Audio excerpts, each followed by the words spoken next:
are so fortunate today here on hangmansnews.com radio that we have a guest with us. This is DeerHoofer. And I just want to welcome you to the show, DeerHoofer. Thank you very much, man. Nice you're to be welcome, here, and the honor is ours. And so you have done some research on the Freemasons, and the floor is yours. Just tell us everything that you've. Tell us everything. We want to know everything. Tell me everything. Yes. Well, the thing is,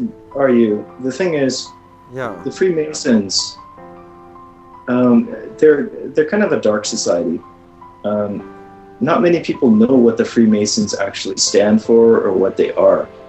And many people who are actually Freemasons, some family members might actually have a Freemason in their family, with a ring that has some kind of like pyramid symbol on it.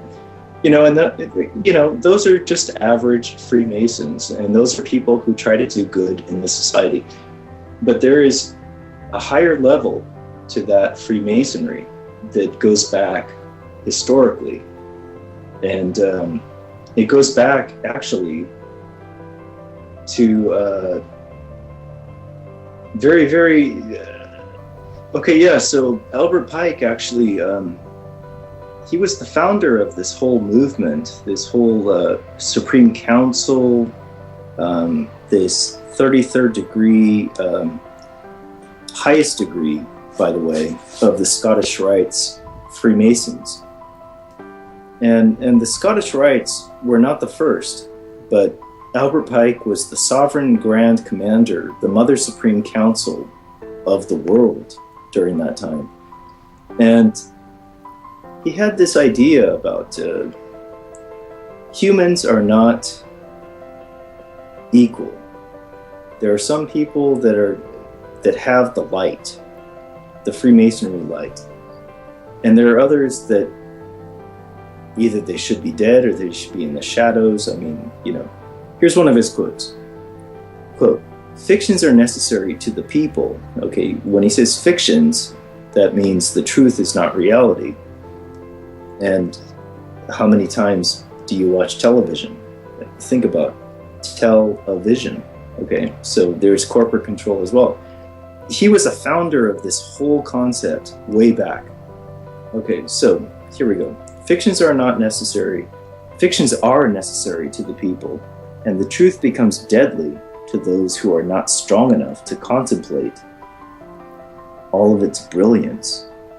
Okay, so he's talking about if you're not going to be inside of this sovereign council, which is basically the Scottish Rite Freemasonry, your mind isn't ready to accept the fact that there is going to be an extreme black and extreme white in the culture, an extreme pyramid ultimately. In fact, okay, here we go back to the quote. In fact, what can there be in common between the vile multitude? And when he says multitude, it translates to the common concept of sheeple. Okay, the sheeple, these are the people who don't pay attention to these kind of dark powers that are running the governments, the banks, you name it. It's everything. It's everywhere.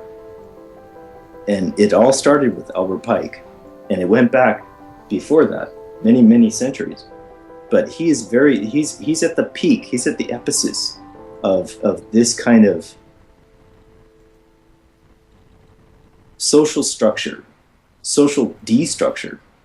Okay, so getting back to the quote, the truth must be kept secret. The truth, okay, now the truth, that is part of this Freemasonry.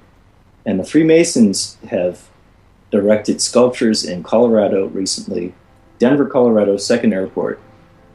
They contributed to a sculpture there that's actually designed and actually tells in its tablet form, it's almost like a modern Stonehenge.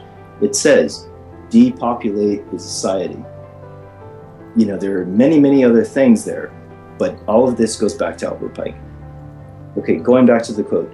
And the masses need a teaching proportioned to their imperfect reason. Okay, so now that, for my mind, I don't know about you, are you? But for my mind, that just recalls 1984 all over again. The idea that once you start shrinking people's minds, you start making them believe that reality is smaller and smaller and smaller. And once they give birth to their kids, then their kids believe this is how it always was. And this has gone on for a long, long time. And Albert Pike is, I hope he burns in his grave. Anyway, the implications of what Albert Pike was doing result in, if you want to look at it, the pyramids of control. And at the very top, you've got banking, you have business, you have military, you have politics. Just visualize in your mind a pyramid of control. At the very top is banking. Second tier, maybe same tier, business. Bottom tier, military, politics, education, brainwashing. Next one, media, brainwashing. Religion, intelligence, agencies. Medicine, drug companies. Illegal drugs, legal drugs, organized crime at the bottom of the pyramid. But that whole pyramid is self-sufficient. It needs itself. It needs the top and the bottom to create that power structure. And so what you and I have been talking about is how are we going to break down that power structure? How are we going to deconstruct the pyramid, the socio-economic, environmental pyramid that's been built up around us, that brainwashed state that we all live in? Are you? Yeah, I wish I knew the answer to that. Well, I guess I have a few ideas, but I don't know. You probably have even better ideas than I have. But I was able to pull up here from Wikipedia at least, so it was Albert Pike, if this is the correct one. It's probably, yes, it looks like this is the guy. Albert Pike, December 29th. He was born 1809, April 2nd to 1891. Was an attorney, Confederate officer, writer, and Freemason. Pike is the only Confederate military officer or figure to be honored with an outdoor statue in Washington, D.C. in Judiciary Square. Don't even get goes on with the biography. Yeah, go on. I hear you. Well, is this the right one, then? Yeah, but D.C. Such a dangerous place. So the Freemasons, obviously, they go way back before this guy, but he was a Freemason. But he definitely tipped the spear there, at least for my research, in terms of America and the conquering of North America. He was there when the founding fathers were, and it's a dangerous thing. I mean, George Washington was also involved. Many of the founding fathers were involved. But I don't think they shared the same philosophy with this Albert Pike character. I think this guy, he had a different agenda completely. So do you think that there is any connection between the Freemasons and the Illuminati? You see the symbolism there is very similar. You have the pyramid with the eye on top of it. You have the Freemason pyramid with the eye inside of it. Like, could it be that the Freemasons somehow are that eye on top of the Illuminati pyramid? You mean inside? or the New World Yeah. Order pyramid, or whatever you can call that pyramid symbolism there. Well, Or yeah, the man. inside, like the I mean, that's- pyramid that- itself, like the But you and I they have are the talked power to- structure of it, or Well, the Freemasonry is a very ancient thing. It's a very ancient cult, actually, and it is very, in my opinion at least, in other scholarly opinions, it's connected very strongly with the Illuminati. And the How? Illuminati definitely. how are they connected? Well, the Illuminati believes in that pyramidical system, but the Freemasons, they also have that symbology of the pyramid, and the pyramid goes way back. It goes to ancient Egypt. It goes to. We'll cover that in another show, specifically. But in this show, we'll keep it simple. Okay, the Illuminati is tied in with the secret societies below them.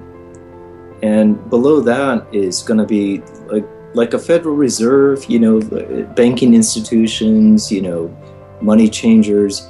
And then there's going to be some other things thrown in there at the bottom. At the bottom of that pyramid, like false flag terror, police state,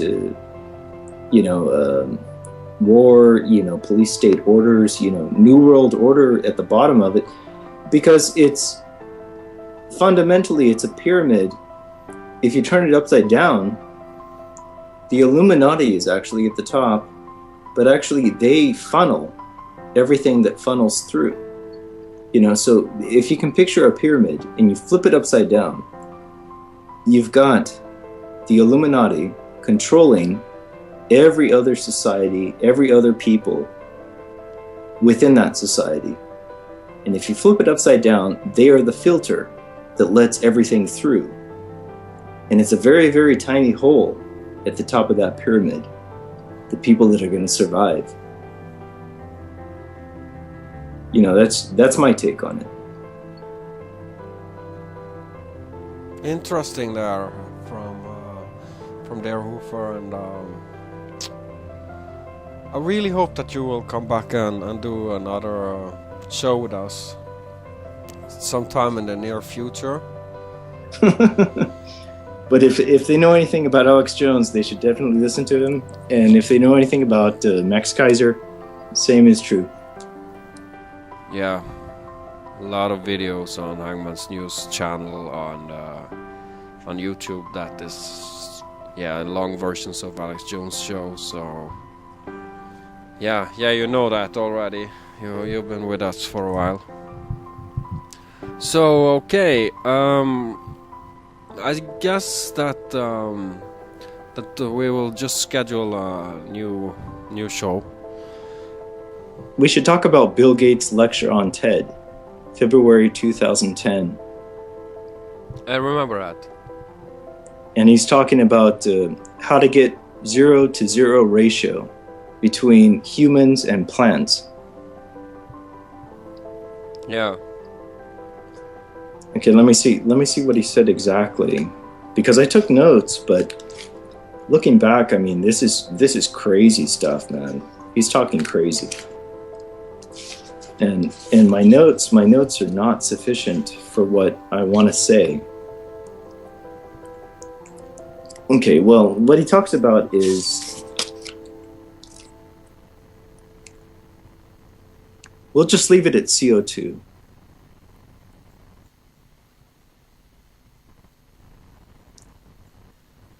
So for the next episode, I hope to give you some information on what Bill Gates lectured on with his seminar at TED.